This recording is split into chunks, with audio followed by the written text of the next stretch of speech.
बड' लेटेस्ट आपडेटआव बयखौबो बरायबाय। दिनैनि रादाबखौ फरायदों आं प्रमद खाख्लारि। गिबि निउसआव दङ चिरां जिल्लायाव सासे सिनाय मोनै सुबुंनि गोथै सह मोन्दों। चिरां जिल्लानि गुरुफासा पुलिस आउटपस्टनि सिङाव थानाय लावथि सुइच गेटआव सासे सिनाय मोनै हौवा मानसिनि गोथै सह बोखांदों। मिथिनो मोननाय बादिब्ला ओनसोलनि सुबुंफोरा लावथियाव थांलाय फैलाय खालामनायाव लावथि सुइच गेटआव गोथै सहखौ नुसनो आरो उनाव पुलिसनो खौरां हरो। लोगो लोगो गुरुफासा पुलिस आउटपस्टनि पुलिस बिफाना लावथि सुइच गेटआव नुजाथिहैना गोथै देहाखौ बोखाङोब्लाबो दासिमबो बे गोथै देहानि सायाव मुं थं जेबो मिथिनो मोननाय जायाखै। थांनाय माखासे साननिफ्रायनो जोब जोब अखा हाबाय थानायनि जाहोनाव धेमाजि जिल्लायाव गोबां बर' नखरफोरा हालाय हाफाय जानांदों। धेमाजि जिल्लानि सिला फोथार दखरानि दालांगुरि गामियाव दैबानाजों गोबां बर' नखरफोरा लोमजानानै हालाय हाफाय जानानै दङ। बे दैबाना जानाया 10 साननिबो बारा जाबाय होनना गामिनि रायजो राजाफ्रा फोरमायो आरो माखासे नखरफोरखौ बुखारलांजोबो। बे दैबाना जानाया 10 साननिबो बारा जाबाय, नाथाय दिनैसिमबो रावबो खौरां लाफैयाखै आरो थानो जानो दाउ अमा मोसौ बोरमा दोननो जायगा गैया जाना दं आरो अखा हादैनि दैखौसो लोंगासिनो दं होनना रायजो राजाफ्रा फोरमायो। BTR आव गिबि खेब खुंजानाय ISPL 2022 नि मेचआ दिनै क'क्राझार जिल्ला गेलेमु गौथुमनि गेवलां गेलेग्रा फोथाराव जागोन। बे मेचआ मोनाबिलिनि 6 रिंगा 15 मिनिटनिफ्राय जागायगोन। दिनैनि बे बादायनाया बड'लेण्ड टेरिटरियेल रिजन आरो गार' हिल्स अट'नमास डिस्ट्रिक्ट काउन्सिलनि गेजेराव जागोन। मख'नो गोनांदि दिनैनि बे जोलुर बादायनायाव BTR नि गाहाय प्रमद बर' बिथाङा गाहाय आलासि महरै बाहागो लाफैगोन होनना खौरां मोननाय जादों।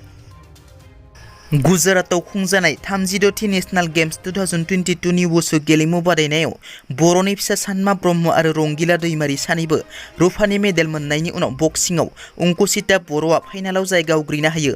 अंकुसिता बर'आ दिनै फाइनाल मेचखौ गेलेगोन। गुबुन सानै बर'नि फिसा बक्सार जमुना बर'आ सेमि फाइनालाव जेननानै ब्रन्ज मेडेल आरो फैलाव बसुमतारियाबो सेमि फाइनालाव जेननानै ब्रन्ज मेडेल मोननो हायो। आसामनि एन्टि कराप्सन हान्जानि फिन गोख्रों एक्सन। बे बाराव एन्टि कराप्सन हान्जानि जिआव सासे एसिस्टेन्ट साब इन्सपेक्टर ASI आ गिबि मन्थ्रि हिमन्त बिश्व शर्मानि बिथोन बादियै मैया एन्टि कराप्सननि हान्जाया सासे हमबावदों। लखिमपुर जिल्लानि सिलनिबारि आउटपस्टनि ASI दाम्बारुधर दत्तखौ रांखस लानाय समावनो एन्टि कराप्सननि हान्जाया हमनो हायो। मिथिनो मोननाय बादिब्ला ASI दाम्बारुधर दत्तआ सासे सुबुंनिफ्राय बिथांनि नखरनि हेंथायै क्रिमिनेल केसखौ खमायनायनि मुङाव रां लानाय समावनो एन्टि कराप्सननि हान्जाया हमनो हायो। BTR नि बायजोआव थानाय बर' बिजोंनि फरायसालिफोरखौ सरकारा नायसनाखै एबा नोजोर होआखै। BTR नि बायजोआव थानाय बर' बिजोंनि फरायसालिफोरनि थासारिया जेरैबायदि जानांगौ बेबायदि नङा। सनितपुर जिल्लानि सिङाव थानाय ढेकियाजुलि बाथासिपुर आबै सेन्टाराव आबै पुर्णिमा बर' गोजौ फरायसालिनि थासारिया मोजां नङा। बे फरायसालिनि गाहाय फोरोंगिरि नवीन गयारिया थांनाय 2000 मायथाइनिफ्राय 2022 मायथाइसिम बेथन एबा दान बान्था गैयालाबानो फरायसाफोरखौ फोरोंबोगासिनो दङब्लाबो दासिमबो BTR सरकार आसाम सरकारनिफ्राय जेबो मोनाखै होनना दुखु फोरमायनायजों लोगोसे BTR गोरोबथानि 6.3 दफायाव थिखानाय बादियै मावफुंनो खावलायदों गाहाय फोरोंगिरि बिथाङा। रायजो सरकारनिफ्रायबो जेबो फान्ड मोना आरो सनितपुरनि MLA MP आ बेलेग बेलेग जाबाय थायो। बिनो थांब्लाबो नायफिना, गुबुन हारिखौल' नायो।